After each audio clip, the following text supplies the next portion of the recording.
Unary operators. Unary operators का characteristic क्या है? कल बताया है मैंने। Reply me. Operators which need only one operand. Yes, it needs only one operand. इसमें तीन आते हैं आपके, यूनरी प्लस, यूनरी माइनस, और नॉट ए को भी यूनरी ऑपरेटर्स ही माना जाता है, क्योंकि सिर्फ नॉट लगाते हैं हम वेरिएबल के सामने। तो ये क्या करता है, उस वेरिएबल के ट्रूथ वैल्यू को निगेट कर देता है। ठीक है। Next is your binary operators. देखो, बाइनरी है मतलब it will require two operands to perform an operation. इसमें चार आप लोग बहुत ज्यादा फैमिलियर हैं, 10th तक भी पढ़े हैं, that is plus, minus, multiplication. Multiplication के लिए एस्ट्रिक साइन यूज होता है और डिवीजन के लिए स्लैश। अब बाकी जो है ये आप लोगों ने नहीं पढ़ा है। First is modulus operator.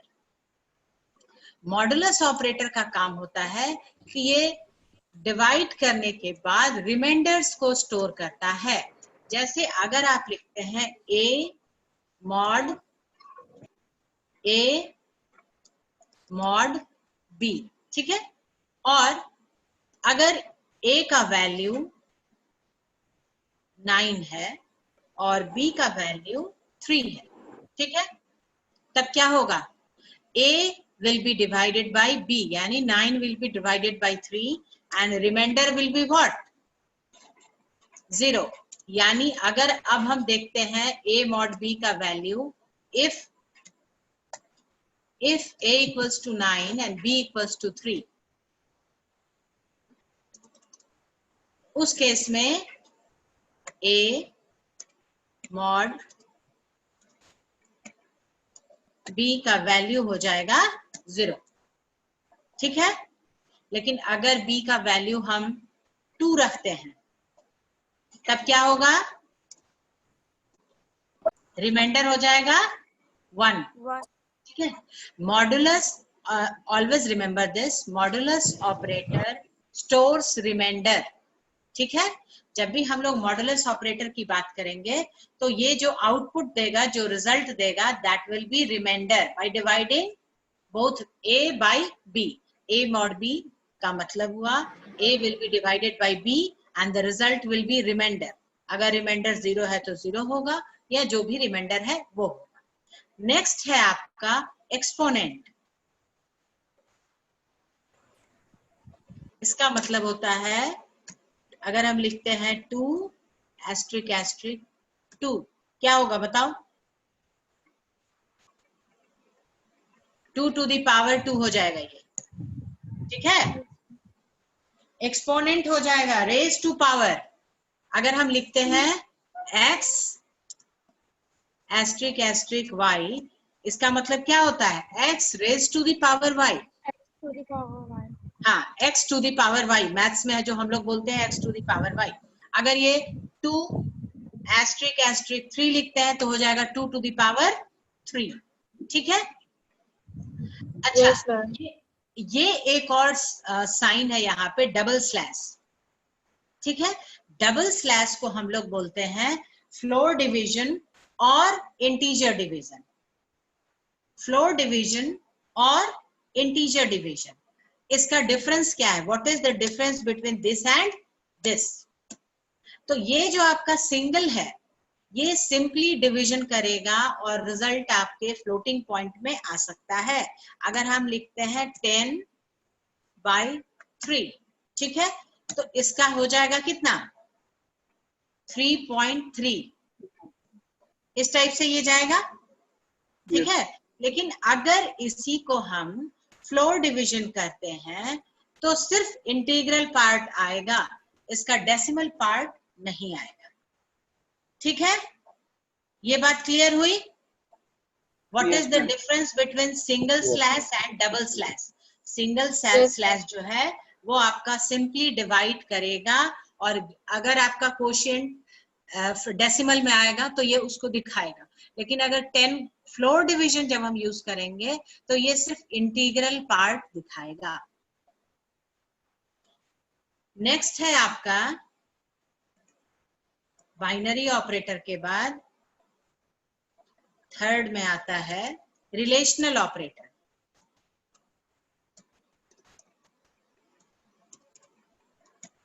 Relational operator, relational operators आपके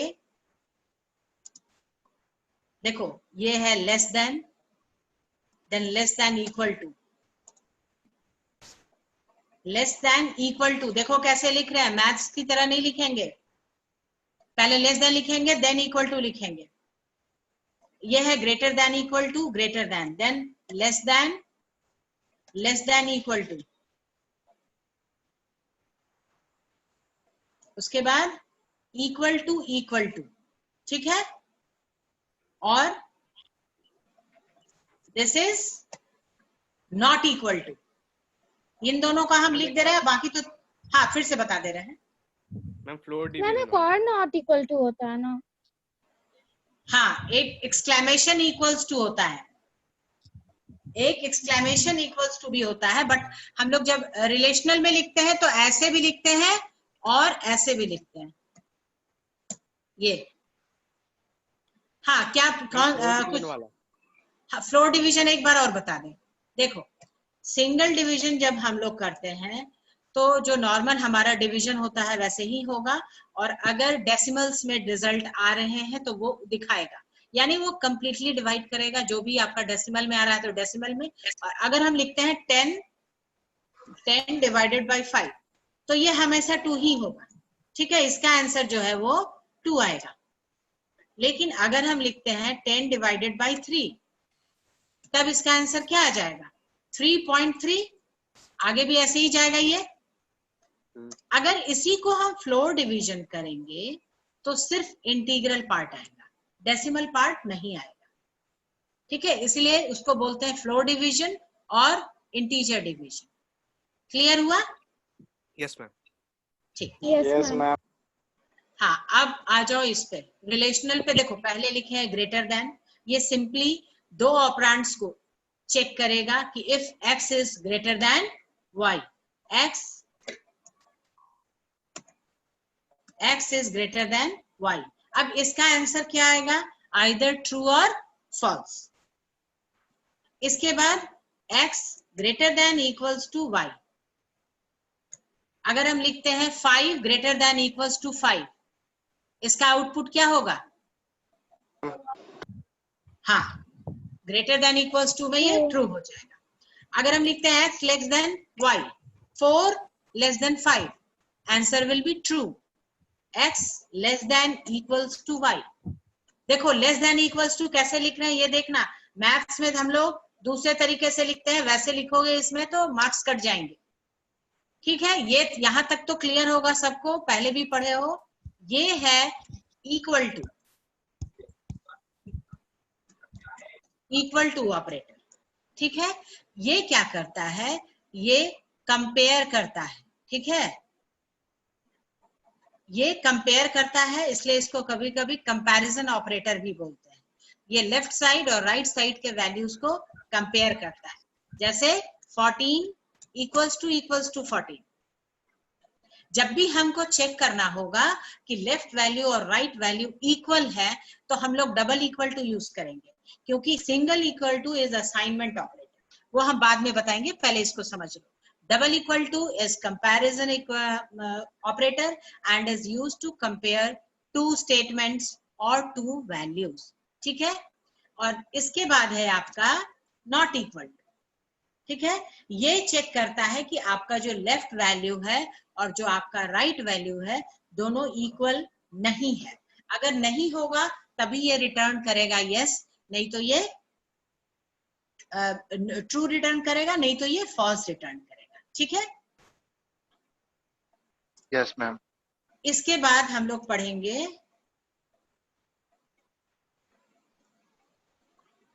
असाइनमेंट ऑपरेटर,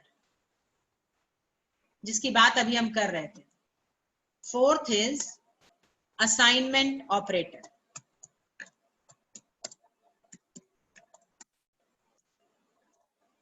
असाइनमेंट ऑपरेटर का साइन होता है इक्वल्स टू,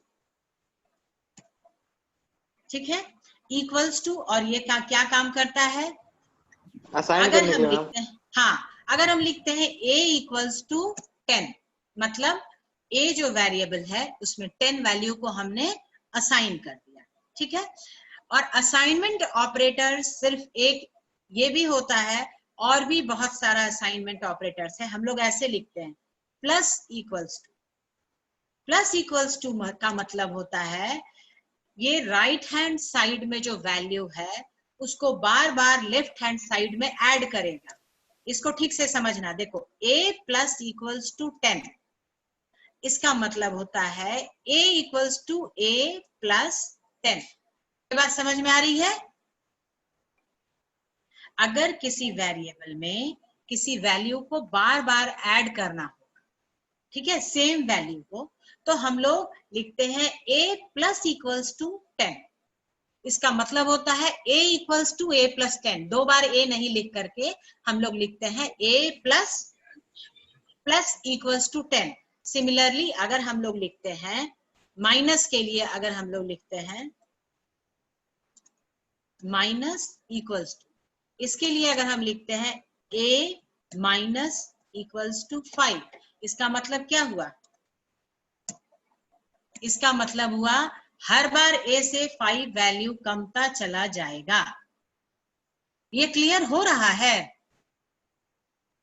मैम एक बार और बता दीजिए। मैम हाँ, माइनस वाला बताइए। हाँ, देखो a प्लस इक्वल्स टू 10 का मतलब हो जाता है a equals to a plus 10, simply, ठीक है। वो हम लोग a equals to a plus लिखने के बजाय we will write a plus equals to 10। मतलब क्या हुआ? हर बार उस वेरिएबल में 10 ऐड होगा। ठीक उल्टा हो जाएगा माइनस में, a माइनस इक्वल्स टू 5 का मतलब हो जाएगा a equals to a minus 5, यानी हर बार a में से 5 का वैल्यू कम होता चला जाएगा। सिमिलरली अगर हम लिखते हैं एस्ट्रिक इक्वल्स टू, तो क्या होगा? उसमें मल्टीप्लाई होगा, ठीक है। ये बात क्लियर हो रही है? Yes ma'am. यस तो जो भी ऑपरेटर्स हैं उनको हम लोग ऐसे यूज कर सकते हैं। इसका मतलब सिर्फ वही होता है a equals to a plus 10। अगर हम लिखते हैं एस्ट्रिक इक्वल्स टू, तो मतलब हो जाएगा a equals to a asterisk 10। खाली ऑपरेटर जो है वो चेंज होता चला जाएगा। इसके बाद आता है आपका logical operator. Fifth is logical operator. Logical operator आप लोगों को 3 पढ़ना है। पहला है नॉट, जो कि यूनरी भी होता है, और एंड। ये 3 ऑपरेटर्स हैं, नॉट और एंड। नॉट क्या होता है? नॉट आप लोग को पहले भी बताया है, it is unary operator. It is unary operator and it reverses or negates the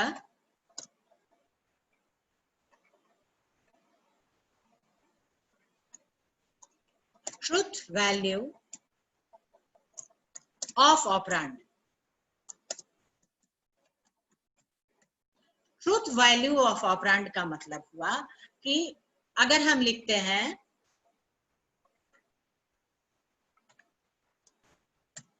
अगर हमने लिखा है यहां पे नॉट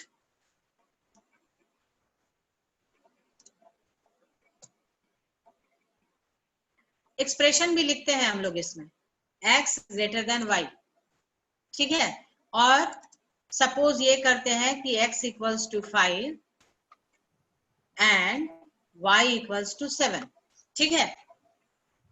तो क्या हो जाएगा? x is greater than y, 5 is greater than 7। इस एक्सप्रेशन का ट्रूथ वैल्यू क्या होगा? 5 इज ग्रेटर देन 7। फॉल्स होगा?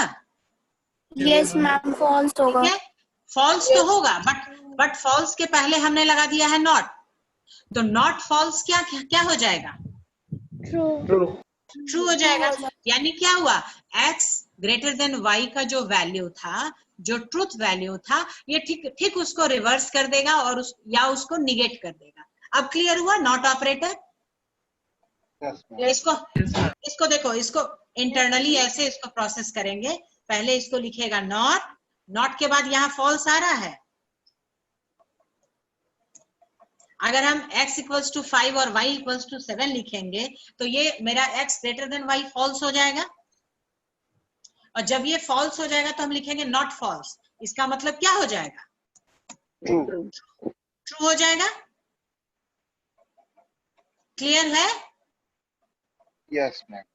Yes, ma'am. नाउ और ऑपरेटर जो ये क्या करता है, ये भी टू स्टेटमेंट्स को कंपेयर करेंगे। एक बाइनरी ऑपरेटर में ही ये आएगा, बट ये बाइनरी में लॉजिकल ऑपरेटर है। It returns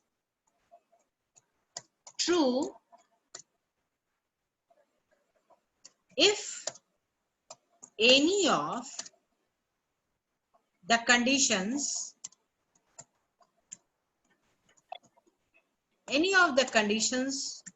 joined by this operator is true। ठीक है, is true। और ये कब false होगा, when both will be false। It will be false only when both the conditions are false। Conditions are false मतलब आप और के साथ दो कंडीशंस को कंपेयर करेंगे, और ये तब अगर दोनों ही कंडीशंस में एक भी कंडीशन ट्रू है तो ये ट्रू रहेगा। ये सिर्फ एक केस में फॉल्स होता है जब दोनों के दोनों फॉल्स। जैसे अगर हम लिखते हैं 10 लेस देन 5 और 5 ग्रेटर देन 4, दो स्टेटमेंट्स हैं हमारे पास। 10 इज लेस देन 5 और 5 इज ग्रेटर देन 4। इसका ट्रूथ वैल्यू क्या होना चाहिए, इसका हाँ ट्रू होना चाहिए। बिल्कुल ट्रू होगा, क्योंकि एक कंडीशन हमारा ट्रू है। ठीक है, इसके लिए ये याद रखना कि ये तभी फॉल्स होगा जब दोनों कंडीशंस फॉल्स हो, नहीं तो ये बाकी कोई भी एक अगर ट्रू होगा तो ये ट्रू ही होगा। ठीक है, इसके लिए हम लोग याद रखने के लिए लिखते हैं, इसका ट्रूथ टेबल बनता है। तुम लोग फिजिक्स में या 11th या 12th में कभी लॉजिक गेट्स पढ़ोगे, उसमें भी इसको पढ़ाया जाएगा। और का जब ट्रूथ टेबल बनता है तो उसके लिए लिखा जाता है A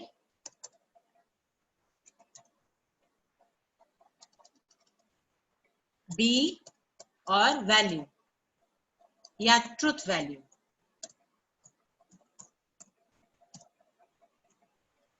अब इसको अगर हम T लिखते हैं ट्रू को, ठीक है, और अगर A का वैल्यू T है और B का वैल्यू F है, यानी A ट्रू है B फॉल्स है, तो भी ट्रूथ वैल्यू क्या होगा, ट्रू होगा। ठीक है, अगर ये आपका फॉल्स है, A अगर F है और B ट्रू है, तो भी ये आपका ट्रू होगा। दोनों ट्रू है तब तो ट्रू होगा ही होगा। अगर ये ट्रू है, ये ट्रू है, तो ये भी ट्रू होगा। ठीक है, और अब कब फॉल्स होगा, जब ये भी फॉल्स है, ये भी फॉल्स है, तो ये भी फॉल्स। और मैं बस यही याद रखना है कि वो हमेशा तब तक ट्रू होगा जब तक कोई भी एक उसका इवैल्यूएट करे ट्रू के लिए, तब ये ट्रू होगा। इसका ठीक उल्टा होता है एंड में। ठीक है, एंड ऑपरेटर में क्या होता है, एंड में ठीक उल्टा होता है। इसको अगर हम कॉपी पेस्ट करें तो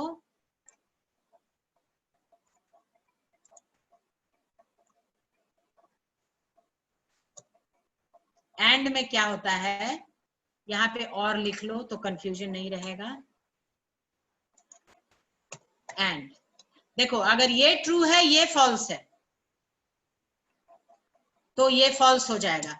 ये तभी ट्रू होता है जब दोनों के दोनों ट्रू हो। अगर ये फॉल्स है और ये ट्रू है तो भी ये फॉल्स होगा। ये तभी ट्रू होगा जब दोनों ट्रू है। ठीक है, दोनों का कंडीशन समझ में आ गया। ए और बी, ए एंड बी में क्या होगा, सिर्फ एक कंडीशन में ट्रू होगा जब मेरा दोनों कंडीशन सेटिस्फाइड हो, दोनों ही ट्रू इवेलुएट करें तब ये ए ट्रू होगा, बाकी सारे कंडीशंस पे वो फॉल्स होगा। और का ठीक उल्टा है, और में अगर एक भी ट्रू है तो उसका ट्रूथ वैल्यू ट्रू होगा। क्लियर हुआ सबको? Yes, ma'am. एंड का एग्जाम्पल देख लो। अगर हम लिखते हैं 10 greater than 5 and 6 less than 8, क्या होगा बताओ? फॉल्स हो जाएगा। फॉल्स हो जाएगा। 10 greater than 5 होगा, क्या मैम। है? True ट्रू होगा। है। 6 less than 8 क्या है? ट्रू है। तो जब Yes, दोनों ma'am. ट्रू है तो ये ट्रू होगा ना? अच्छा, यस हाँ? मैम, यस जब मैम, ये यस मैम। जब दोनों ट्रू है तो ये ट्रू होगा। ये तभी फॉल्स होगा जब दोनों में से कोई भी एक फॉल्स होगा। ये क्लियर हो गया सबको? Yes. Yes ma'am, clear. हाँ, अब होता है कि जैसे मैथ्स में रूल होता है ना, प्रेसिडेंस रूल, जो हम लोग बॉडमास रूल फॉलो करते हैं। मैथ्स में हम लोग सॉल्व करने के लिए बॉडमास रूल करते हैं ना, डिफरेंट ऑपरेटर्स Yes, के लिए।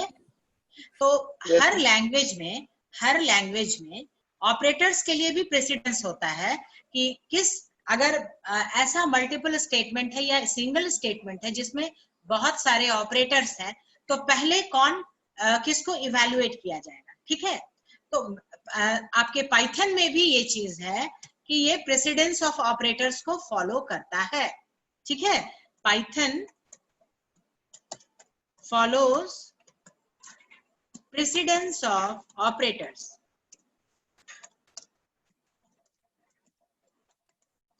प्रेसिडेंस ऑफ ऑपरेटर्स, इसके लिए जो रूल है आपके बुक में नहीं है बट हम लिखवा दे रहे हैं, उसके लिए लिखता है पेडमास रूल। पेडमास, ठीक है। पेडमास में मतलब हुआ, P फॉर हुआ पैरेंथेसिस,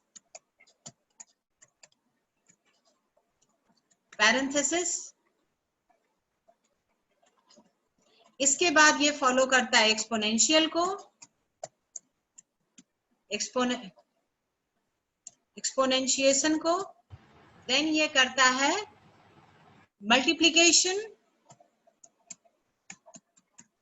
मल्टीप्लिकेशन और डिवीजन।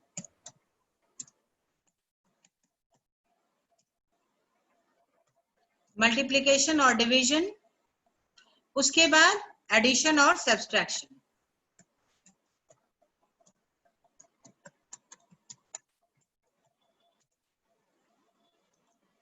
ठीक है, पैरेंथेसिस को पहले करेगा, देन एक्सपोनेंशिएशन को करेगा, तब याद आइदर मल्टीप्लिकेशन और डिवीजन हुआ उस स्टेटमेंट में तो उसको करेगा, लास्ट में ये एडिशन और सब्सट्रैक्शन को करता है।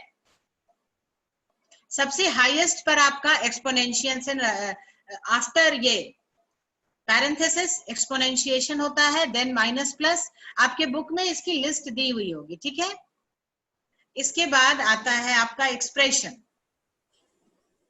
मैम, पैरेंथेसिस क्या होता है? ब्रैकेट, हम लोग ब्रैकेट लगाते हैं ना, ये साइन। Yes ma'am. नाउ इसके बाद, इसके पहले मैथ मॉड्यूल वगैरह है वो समझाएंगे,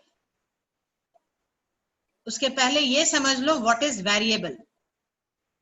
ऑपरेटर्स सारे आपने पढ़ लिए, इतने ही ऑपरेटर्स आपको पढ़ने हैं। इसके बाद डिलिमिटर्स होता है, टोकन्स में हम लिखवाए थे डिलिमिटर्स।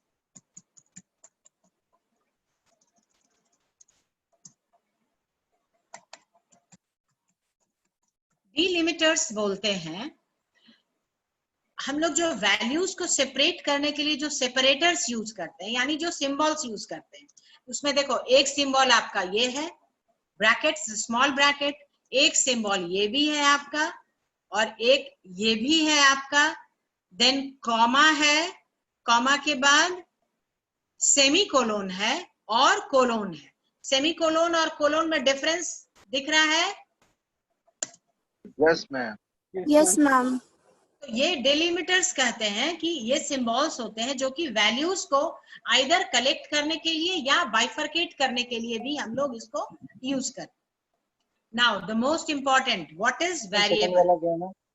हम सेकंड वाला सेकंड क्या है वाला ना? करली ब्रेसेस, मैथ्स में जो करली ब्रेसेस यूज करते हैं ना, वो ये करली ब्रेसेस है, और ये स्क्वायर ब्रैकेट है।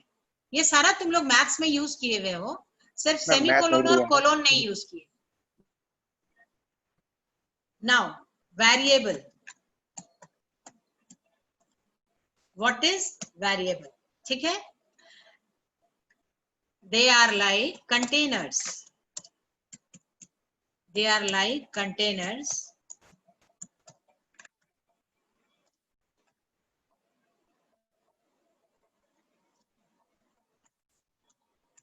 which are used to store values या indicate values, used to store values।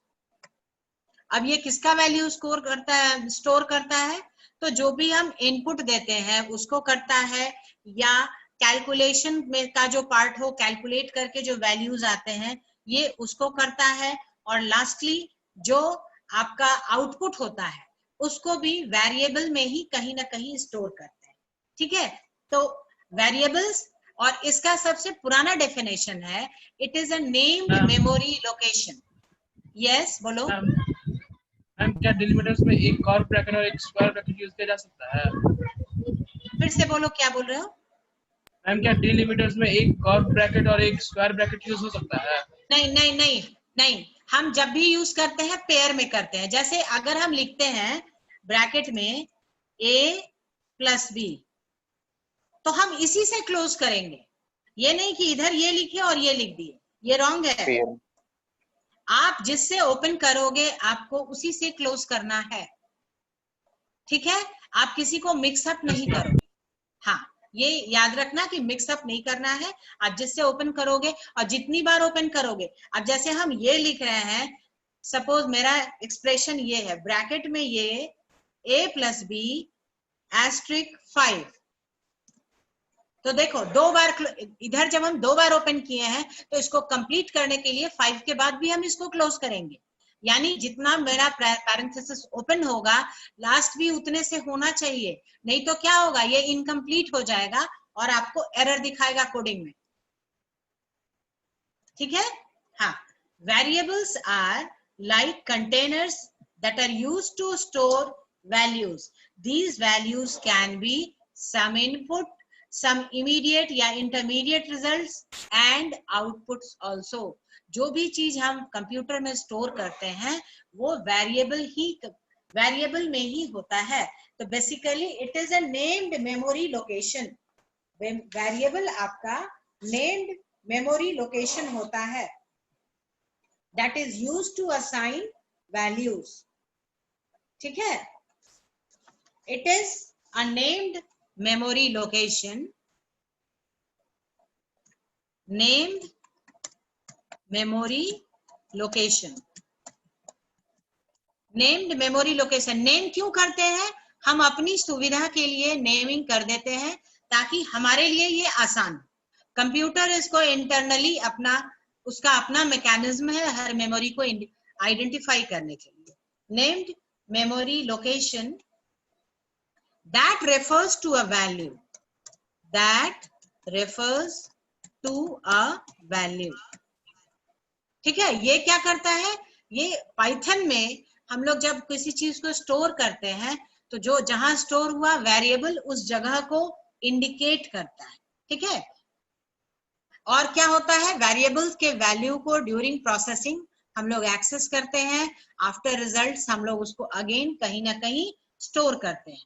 अब वेरिएबल्स का हम लोग नाम रखने के लिए ही आइडेंटिफायर्स यूज किए थे। जैसे अगर हम लिखते हैं एज इक्वल्स टू 15, ठीक है, तो हमारा एज हो गया वेरिएबल और 15 क्या हुआ, 15 एज का वैल्यू है और इक्वल टू क्या है, असाइनमेंट ऑपरेटर है, यानी 15 इज असाइन टू एज।